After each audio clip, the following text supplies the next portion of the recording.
Pelantikan Ketum Demokrat AHY sebagai menteri tampaknya sekaligus mengakhiri sikap Demokrat sebagai oposisi pemerintahan Presiden Jokowi.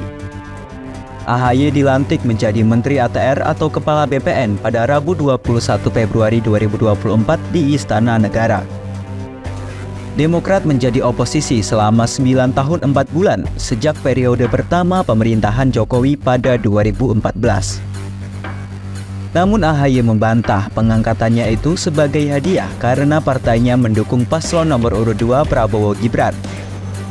Menurutnya sejak awal Demokrat memang ingin berpartisipasi dalam lembaga legislatif dan eksekutif. Ia pun menilai pengangkatannya itu sebagai persiapan untuk masa transisi kepemimpinan selanjutnya. Namun pernyataan AHY ini bertolak belakang dengan arah dan sikap Demokrat pada tahun lalu.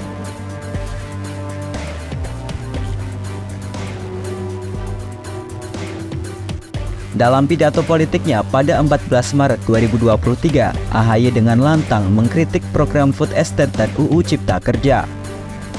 Kala itu AHY menilai food estate bukanlah solusi untuk mencapai kedaulatan pangan.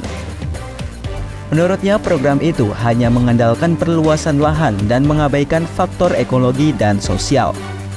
Ia bahkan menyebut bahwa program Jokowi itu tak sejalan dengan prinsip ekonomi Partai Demokrat. Tata kelola pemerintahan saat ini tidak berjalan dengan baik. Banyak program pemerintah yang dilakukan gerusa-gerusu, terburu-buru, dan kurang perhitungan. Betul? Contohnya, alokasi anggaran triliunan rupiah untuk pengembangan kawasan pangan berskala luas. Apa kabar program Food Estate? Banyak akademisi pertanian dan aktivis lingkungan mengkritik kebijakan food estate ini.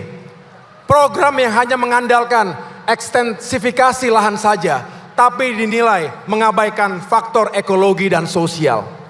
Kedaulatan pangan seharusnya berorientasi pada pemberdayaan dan pelibatan masyarakat, serta mengindahkan aspek keseimbangan lingkungan, keberlanjutan, dan tradisi masyarakat lokal. Ini mengacu kepada mazhab ekonomi Partai Demokrat, yaitu sustainable growth with equity, pertumbuhan ekonomi yang berkeadilan dan berkelanjutan, yang tetap menjaga keseimbangan alam.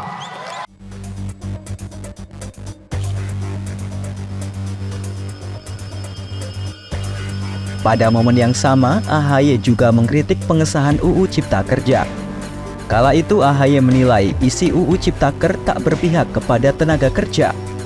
Menurutnya UU Cipta Kerja itu hanya akan meningkatkan angka pengangguran di Indonesia. AHY juga menyayangkan sikap pemerintahan Jokowi yang tak melibatkan rakyat untuk melakukan perbaikan UU Ciptaker.